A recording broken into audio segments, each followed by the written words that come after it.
discount it and have like double four. Double four will be at 5.6 because it's.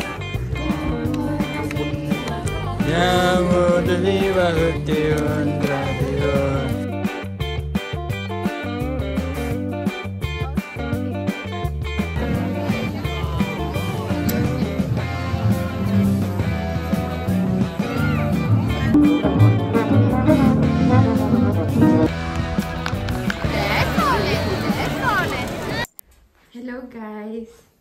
So, baka lang may interesado. Meron kasi akong bagong damit na binili. Ito, tsaka to. Both from Uniqlo. Ngayon, nilabahan ko siya. Mali. Nilaban siya ni Adonis. Kasi Adonis naglalaban ng damit namin. Tapos, ang nangyari, ewan ko kung na-experience yun na, yung biglang liliit yung damit. Ako ngayon walang na-experience to eh. Yung pag nilagay mo sa washing or nilaundry mo, liliit yung damit. So ngayon may napanood si Adonis na trick or tips para bumalik sa dating parang size yung damit mo. So ang ginawa niya is, eto, siya yung magsasabi. Ang ginawa mo, love? Binabad ko lang sa lukewarm na tubig na may conditioner. Tapos, binanat ko after ilang minutes. Ang narinig nyo, binabad lang daw niya sa lukewarm na tubig with kahit anong conditioner. Pero ang ginamit namin conditioner is yung Tresemme conditioner. Mga ilang minutes? Tansya mo. 40. 40 minutes. 40 minutes, alos maganda, 1 hour. Tapos, binanat niya, yan o. Tapos, bumalik na sa dati niyang ano, dati niyang... Hindi ko lang dati, baka mas malaki pa. Dati niyang size. Pero depende kung gano'ng kalaking size yung gusto nyo. Like for example, ito. Hindi lang halata, pero lumiit talaga to. Ngayon, binanat niya. Gamit yung technique. Ito, meron akong sample na extra na same size. Different color dun sa pinakita kong ano sa inyo na lumiit na damit. Tapos, chinek namin kung magkasing size, parehas na. So, try nyo din. Basta wag nyo na lang ida-dryer after. Ano lang, air dry lang daw. So, ayan, sinabit ko siya dito since wala kaming sabitan. Sinabit ko siya sa kitchen. Hello! Today is Friday and bumili kami ng mga ganito, ano tawag dito? Juice sa Asian store kanina bago umuwi. Kaya ko siya binili. Nakita na kasi mga penguin sila. Ayan. So, taste test natin. Guys, ano na dito 11 PM na to 12 na.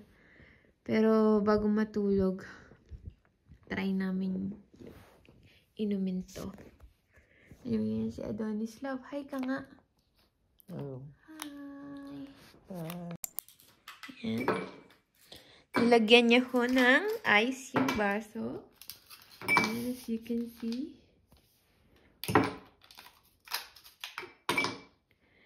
Hindi kaya lang ako nagka-interest bilhin siya. Kumikinang siya sa mata ko dahil penguin siya. Cute-cute nila. Look. Look at this one. It's so cute, right? And the other one. The how do you pronounce this? Pomegranate is more prettier. Look, it's so cute. Ang cute niya. Nagkumikindat pa siya. Ayun na. Tignan mo yung blue. Parang sarap nila. May tira pa. Okay, the other one.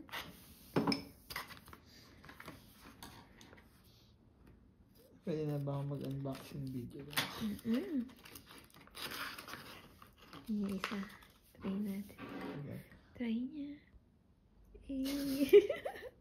Okay na siya, ano? Ang ganda ng blue, no? Parang wavy eh. Tsaka. So, try natin yung blue.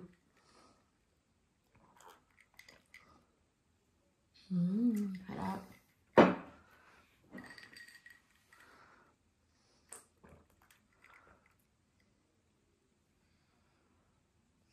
Sarap din. Mas bet mo. Parang pag pinagsama, masarap. Alam mo, Parehas! alam mo kung ako yan, ano gagawin ko? Lalagyan ko ng tubig kasi masyadong matamis. Ito masyadong matamis. Ito tama lang. Alam mo, Ito yung gusto ko. alam mo pa anong bagay dyan? Ano? Soju. Ano? Sasap niya, no? Ito masarap. So, matamis masyado. Pero kailangan mo lang dagdagan ng tubig. Sarap. So, if papipilihan si Adonis, anong pipilihan niya? Blue? Huwag mo muna. Or red? Red niya ako. Red. Ako rin to. Itong pomegranate. Pero dadagdagan niya ng tubig kasi medyo matamis.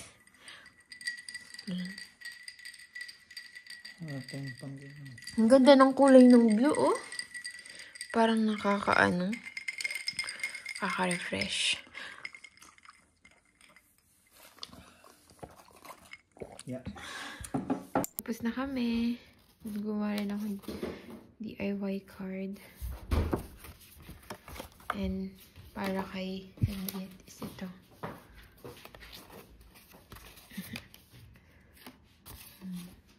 Same bracelet.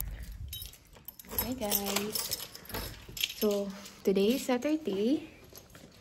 Actually, mga past 5 PM na dito. So, attend kami ng culture night.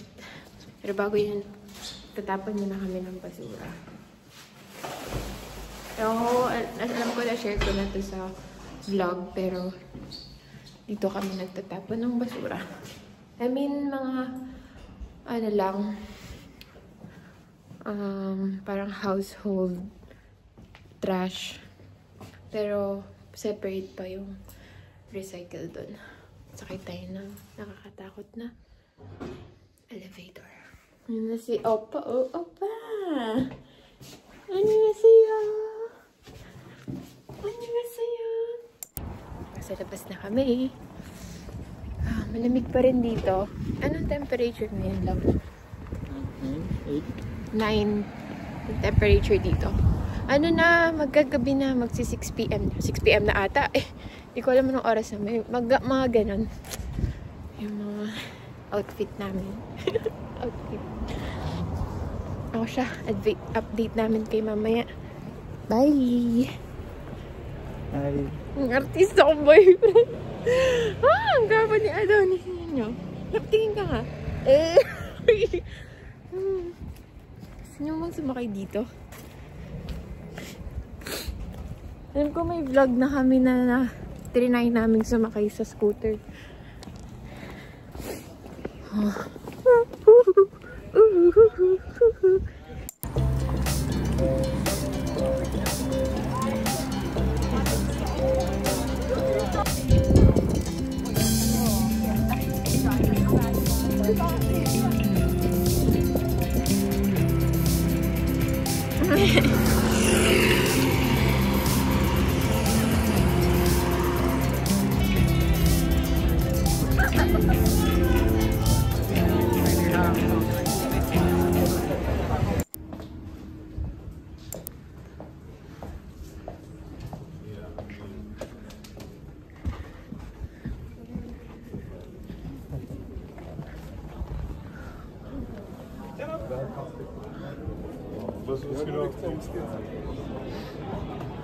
Yung mga pinsan ko nung nandito, sana napunta ko sila dito. Mahilig sila sa ganyan eh.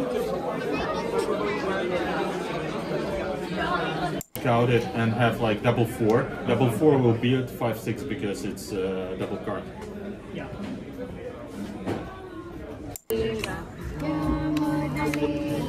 Llamo de oliva, radio. Yo visca oliva, yo visca de oliva, yo visca de oliva, radio. Thank you,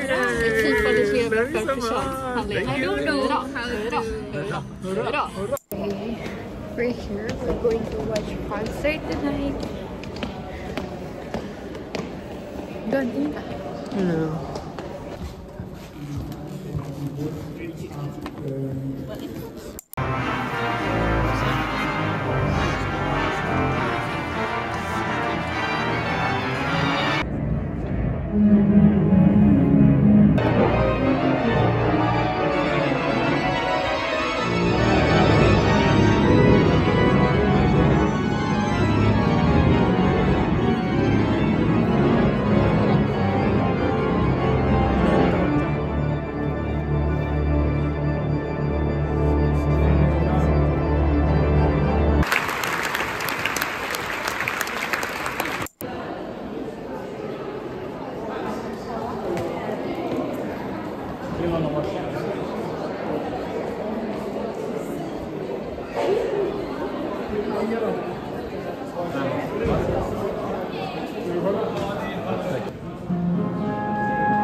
Ngayon, paputol-putol yung ano ko ng mga film ko.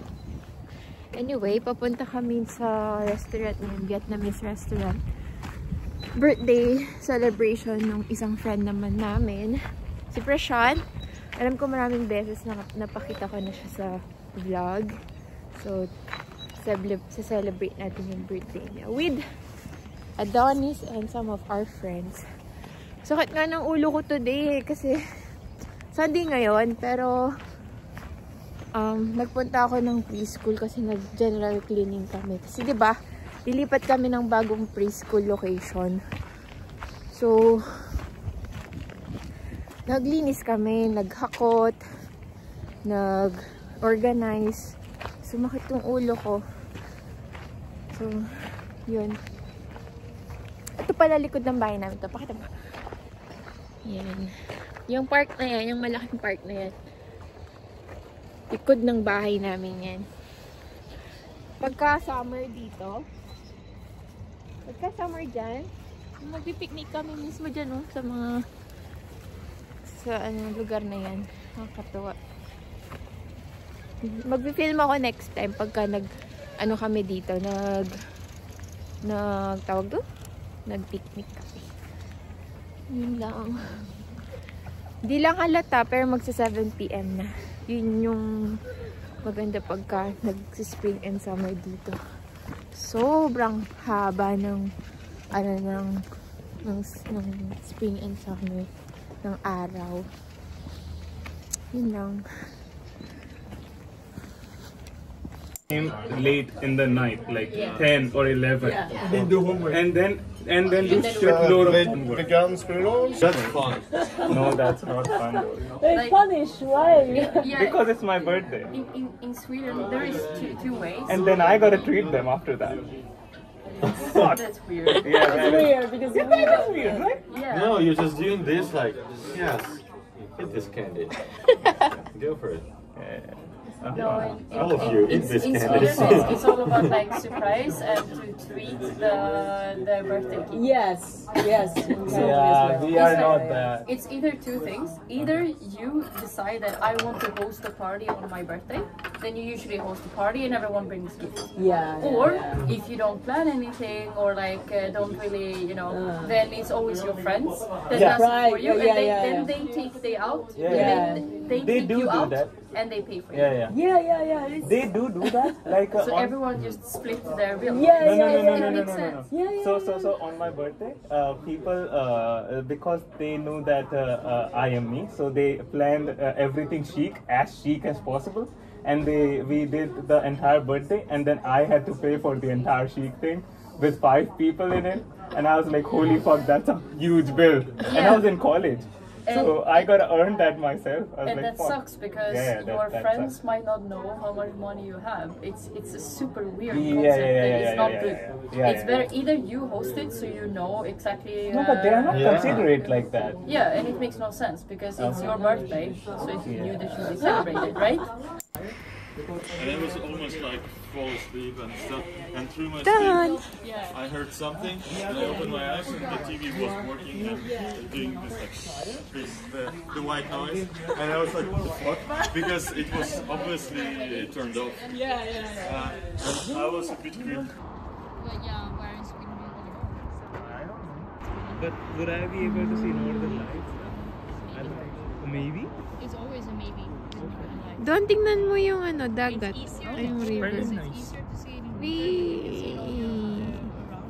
But it depends on the weather. And Grabe, no? it's like you Galing, can never no? be sure wherever you are. It's just about Sana all. the chances in all places. Sana all may ka-date. Chances in Kiruna is a lot higher. Yeah, higher. But you can be lucky. Like you can never magtingin tayo guarantee ng interesting things. And obviously it's higher in the winter as well. I mean, if it's cloudy. Wow, look ko na. Lahat. You go when there's clear sky. Wow, lovely look.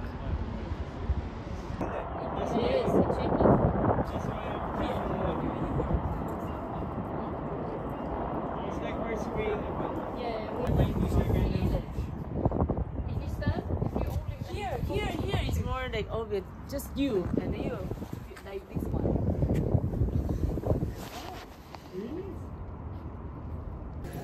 Hello, bonjour, buenos dias. Konnichiwa. Pauwi na kami. Nag-enjoy ako. So, ang ginawa lang namin is nag-dinner sa isang Vietnamese restaurant. And I super like it.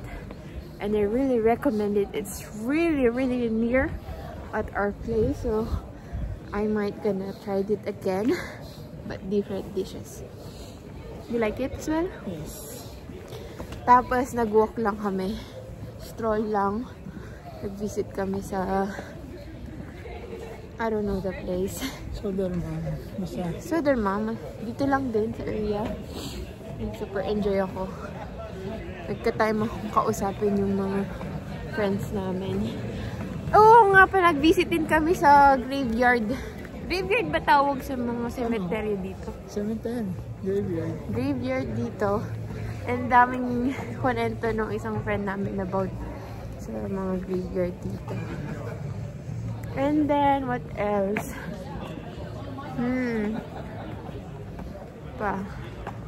Then, pinunta namin yung tower sa may Slusen. Yung iba sa kanila hindi pa napuntahan yun. So, that's why. I love this night. Kahit nakakapagod yung buong araw. Ikaw, enjoy ka? Yes. So, dito ko na lang tatapusin. And, see you tomorrow. Bye! Also, if Roshan is watching this, I just wanted to say happy birthday again. And hopefully you enjoy your day with us. Bye! Birthday. Hi guys! So, galing ako ng work. Si Adonis nasa gym. Mag-grocery kami ngayon. So, samahan mo mag-grocery. Iniisip ko kung magre-recycle na ba ako. Kasi, ayan yung mga bote. Kaso, wala si Adonis dito eh. Saka siya kasi yung madalas mag-date niyan eh. Anyway. Summer na dito. I mean, spring na. Pero, kailangan pa rin mag-jacket. Guys, alam niyo, pagod ako today.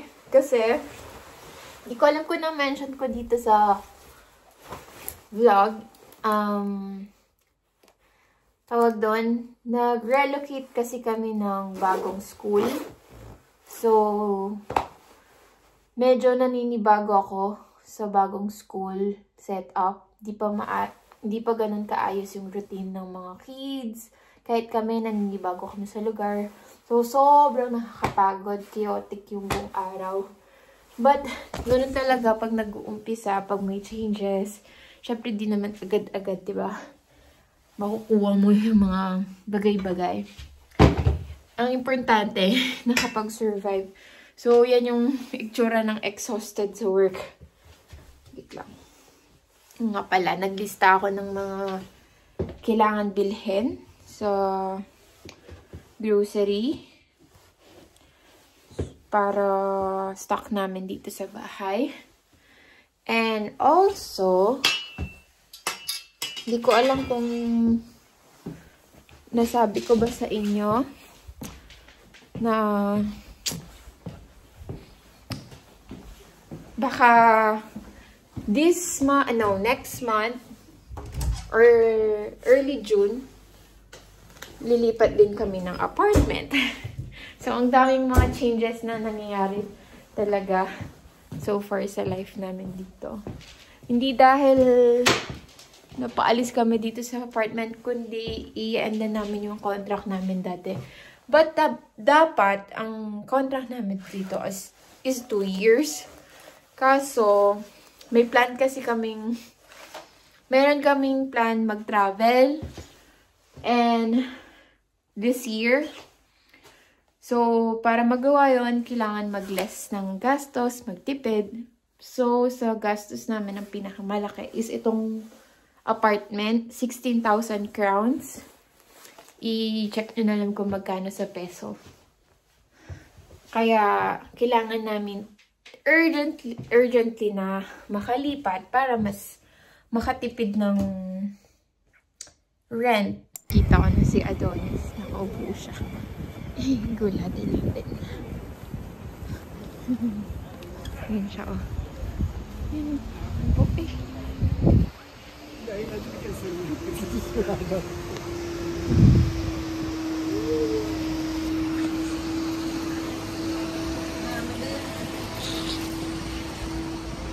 Boom! Kalak. Ito na si Adonis. Dito kami mag-grocery sa Lidl. Sa mga nandito sa Sweden, alam ko maraming kung bago kayo dito. If naghahanap kayo ng murang grocery, dito kayo sa dito pumunta. Diba, lab? Maraming bago dito? If bago kayo dito.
No.